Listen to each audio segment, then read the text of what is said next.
റവ ഉണ്ടെങ്കിൽ പെട്ടെന്ന് കുട്ടികൾ സ്കൂൾ വിട്ട് വരുന്ന സമയത്തോ അതല്ലെങ്കിൽ നമുക്ക് വൈകുന്നേരത്തെ ചായയുടെ കൂടെയൊക്കെ കഴിക്കാൻ പറ്റുന്ന സിമ്പിൾ ആയിട്ടുള്ള ഒരു സ്നാക്കിൻ്റെ റെസിപ്പിയാണ്. പെട്ടെന്ന് ഉണ്ടാക്കിയെടുക്കുക. ഞാനിപ്പോൾ ഇതാ ഒരു ബൗളിൽ 1 കപ്പ് മൈദപ്പൊടി ചേർത്ത് കൊടുത്തിട്ടുണ്ട്. ഗോതമ്പ് പൊടി വേണമെങ്കിലും എടുക്കാം. പിന്നെ അതിൻ്റെ കൂടെ 1/2 കപ്പ് റവയും അതുപോലെ തന്നെ 1/2 കപ്പ് പഞ്ചസാരയും ചേർത്ത് കൊടുക്കുക. ഇനിയിപ്പോൾ ഇതിൻ്റെ കൂടെ 1 കപ്പ് വെള്ളം ചേർത്ത് കൊടുക്കണം. 1 കപ്പ് വെള്ളം എടുക്കുമ്പോൾ നമ്മൾ ചെറിയ ചൂടുള്ള വെള്ളം എടുക്കണം. അതുപോലെ തന്നെ നമ്മൾ എടുക്കുന്ന റവയ്ക്കും മൈദയ്ക്കും ഒക്കെ വ്യത്യാസം ഉണ്ടാവും. അതുകൊണ്ട് തന്നെ നമ്മൾ ഈ ഒരു കൺസിസ്റ്റൻസി ആവുന്നത് വരെ വെള്ളം ചേർത്ത് കൊടുക്കണം. ഒരുപാട് ലൂസായി പോവരുത്. ഇനി ഇത് ഒരു അരമണിക്കൂർ നേരം ഒന്ന് റെസ്റ്റ് ചെയ്യാനായിട്ട് വെക്കണം. ഇനിയിപ്പോൾ ഇതിലൊരു 1/4 ടീസ്പൂൺ ബേക്കിംഗ് സോഡ കൂടി ചേർത്ത് കൊടുത്തിട്ട് നല്ലോണം ഒന്ന് മിക്സ് ചെയ്ത് കൊടുക്കുക. എന്നിട്ട് നല്ലോണം മിക്സ് ആയി കഴിഞ്ഞാൽ നമുക്ക് നല്ല ചൂടായ എണ്ണയിൽ നെയ്യപ്പൊക്കെ ചുട്ടെടുക്കുന്ന പോലെ തന്നെ ചുട്ടെടുക്കുക. അത്യാവശ്യം കട്ടിയുള്ള മാവായതുകൊണ്ട് തന്നെ മീഡിയം ടു ലോ ഫ്ലെയിമിൽ വെച്ചിട്ട് വേണം ഫ്രൈ ചെയ്തെടുക്കാൻ.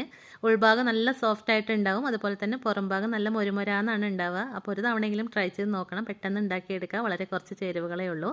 വീഡിയോ ഇഷ്ടമായിട്ടുണ്ടെങ്കിൽ ഫോളോ ചെയ്യാൻ മറക്കരുത് കേട്ടോ.